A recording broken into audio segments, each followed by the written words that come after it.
waxaan salaamayaa madaxweynaha dowladda Puntland mudane Saciid Cabdullaahi Dani, golaha wasiirada dowladda Puntland, xildhibaanada qaranka federaalka, waxaana inoogu xiga golaha wakiilada Puntland, madaxda garsoorka heer federaal iyo heer Puntland ee goobta fadhiya, madaxdii hore heer kasta ay ku joogaan goobta, aqoon-yahanada iyo gabdhaha, iyo dhammaan inta borotokoladooda aanan koobi karin ee goobta fadhida. Assalaamu calaykum waraxmatullaahi wabarakaatuh. salaan kadib waxaan u mahad celinayaa marka ugu horeysa wasaaradda arrimaha gudaha federaalka ee dimuqraadiyadda dowladda Puntland, wasiirkeeda Maxamed Amancad, iyo agaasimaha maxadkan Sidra, iyo dhammaan inta la wadaagtay ama la shaqaysay ee qabanqaabisay munaasabadda tan qaaliga ah ee maanta u fadhino. waxaan xusayaa oo aan ka tegi karin, dadka ma wada arkin, aduguna waayeel buu noqday. waxaan u jeedaa siyaasiyiin fara badan oo ila soo shaqeeya 3 sanaan dalka ra'iisul wasaaraha ka soo ahaa, oo aan u jeedo deeqa ujoog halkaa fadhida. waxaan u jeedaa diblomaasiyiin ay ka mid yihiin Maxamed Cali America, iyo nin halkaa fadhiya isagana la yiraahdo Cabdirashiid Sheekh Saciid oo Addis Ababa ama African Union ka ahaa diblomaasi Soomaaliyeed. waa hubaa inay fadhiyaan kuwa kale oo aanan weli wajiyadooda arag. kulligiin waa idin salaamayaa. assalaamu calaykum waraxmatullaahi wabarakaatuhu. kama tegin saraakiil siyaasiyiin oo hadda wajiyadooda qaaran arko. mudan aliya marweyn intaa kadib, mowduuca halka loo joogo ee ah dib u heshiisiin waarta iyo dimuqraadiyad, wax badan ayaa laga qoray oo cilmi baarayaashu ay ka qoreen.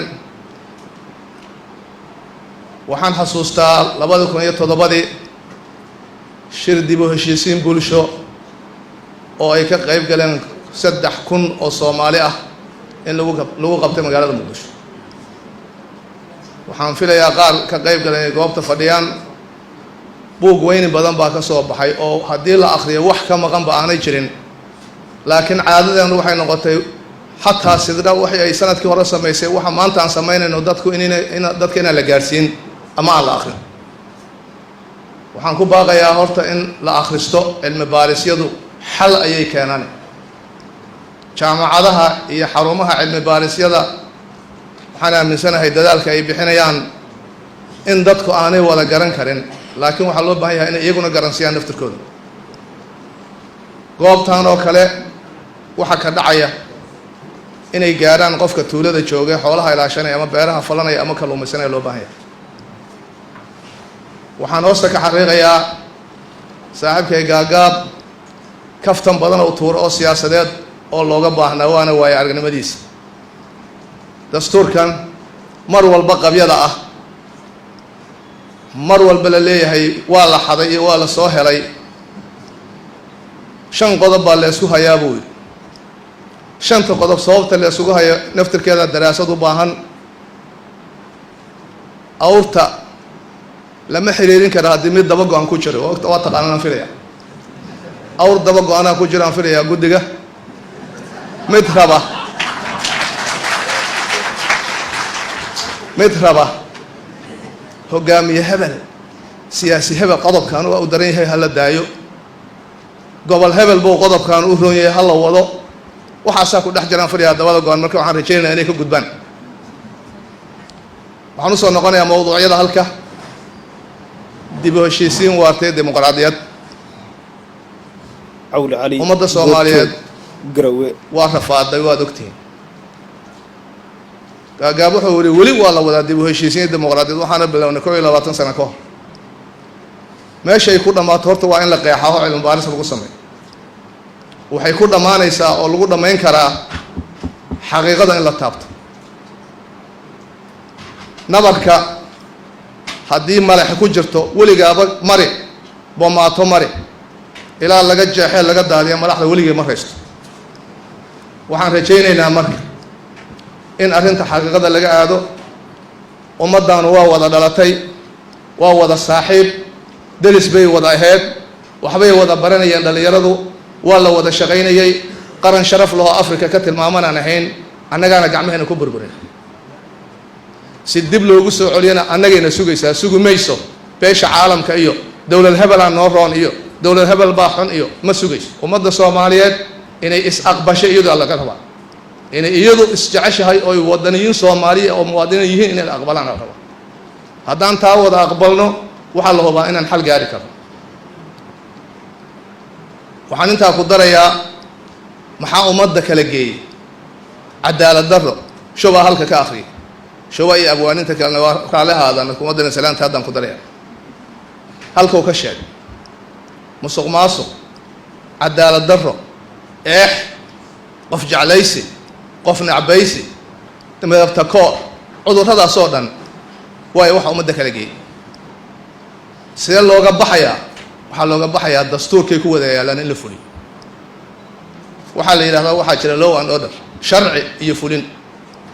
lowga buugta isaga yaallaa, boor baa saaran, waxaa laga rabaa hay-adaha fulinta inay ka jafaan isaga la fuliyo. haddii la fuliyo, dastuurku waa heshiis bulsho soo maaha qeexidiisu. haddii isaga la fuliyo ummaddaanu waa kala tegi mayso, mana kala fogaanayso. waan aragnaa mawduucyada meesha ku qoran. dib u heshiisiin waartay dimuqraadiyad waxay taataabanaysaa arrimo kale oo ay ka mid yihiin dhallinyarada, haweenka, dowlad wanaag, adeegyo bulsho ummadda la gaarsiiyo. mawduucyada noo yaal weeye ee aan saddexda biri rabno inaan ka soo saarno talooyin wax koolaho ummadda soomaaliyeed la gaarsiiyo. waxaa ugu dambeeyaan filayaa mawduuca dhahaya doorashada soo socota noocay noqonaysaa? qof iyo cod maye nooc kale, proportional representation. meelo badan aa lagula wareegayaa. goobaha lagu qaxweeyo dalka gudihiisa iyo dibaddiisa, ama shaaha lagu cabo, ama xafiisyada, ama xarumaha waxbarashada, waxaa la isweydiinayaa war maxaa dhici doona? waxaa loo baahan yahay muddo kororsi. soo maha waxa suuqayaan meel walba yaal. muddo kororsi uma baahno ummaddan. madaxay dooratay u baahan taha ummaddeena. ciddii ku riyoonaysa muddo kororsi waxaan aaminsanaha anigu inaanu soconin. dowladda xukunka haysa waxaa laga rabaa inay keento doorasho, ummaddu ay doorato madaxdeeda. sow sidaa maaha? mase lama rabo? baarlamaanka labadiisa aqaal xildhibaanaa fadhiya, waxay ka shaqaynayaan waxaan rabnaa inay noqdaan wax xaqiiqo ah ee ka tarjama rabitaanka ummadda iyo masiirka qaranka soomaaliyeed. xantu waa badan tahay. baarlamaanka xataa waxay iska rabaan iyagana qaaran rajalihin maa ku jiro inay soo noqdaan. waxay ugu leeyahay waa fiican tahay muddo kororsiga 2 sano isaga darsano. shacbiga soomaaliyeed yeeli maayo. dastuurkuna uma yaalla baarlamaanka kaliya, maadaama uu yahay heshiis bulsho. stakeholderskiisu ama inta ka qaybgalaysa waxaa ka mid a bulshada soomaaliyeed, waxaa ka mid a aqoon-yahanada, waxaa ka mid a siyaasada noocyada kala duwan iyo xisbiyada, waxaa ka mid a labada aqal ee baarlamaanka iyo xukuumadda. marka cid keligeed inta meel la fadhiisata dhihi karta sidaan ha laga dhigo, shaatiga anaga ha laygu cabiro, inayna jirin baa loo baahanya. mise waa khaldana ya? halkaas ayaa loo socdaa. soomaaliyey waa xakaarnay. annagu hadda horaan u badanay oo odayaal badan oo igudda ayaa hor fadhiya. jiilalka soo socda ayaa mustaqbalkooda lagu cayaaray. jiilalka dhallinyarada ee maanta jooga iyo kuwa soo socda mustaqbalkooda inaan ka fikirnaa dhalka rabaa, oo aan ku shaqayno waari maysida war ha kaa haro. intaas ayaan rabaa inaan ku guubaabiyo shirka. maskaxda waa la shiili doonaan filaya maalmahan, waxaana ka soo bixi doona dadka meesha fadhiyan u jira. ma iloobin macallimiin jaamacaddii ummadda soomaaliyeed ayaa meesha iiga muuqda oon ka mid ahay. marka hadda anugu sheekhul kuliyaan ahay, ogaada, oo macallimiintana ka mid aan ahay. qaar arday ahay, qaar dowladdaydii ka mid ahay, qaaran wada shaqaynay qaaran daris ahayn kuwaan banooni wada dheli jirnay oo hadda odayaal noqday marka dhalinyaradu raalli haato annaga waxaan nahay odayaal waxaan dhalinyaro cuslaataan nahay manihin waayeel yayna riixin intaas ayaan rabaa inaan ku gabagabeeyo waqtigoo gaaban awgiis waxaan rajaynayaa marka sida loo fadhiyo madaxweynaha oo shaqo gaara leh iyo wasiirro 2 iyo 3 oo shaqo gaara leh mooyaan inaan sidaan lagu kala tegin lianna intaanu waxay kariso waxaan rabaa danta Soomaalida ku jirto aad iyo aad ayaan idinku wada mahad celinayaa waan idin salaamayaa waxaan idin leeyahay assalaamu calaykum waraxmatullaahi wabarakaatuh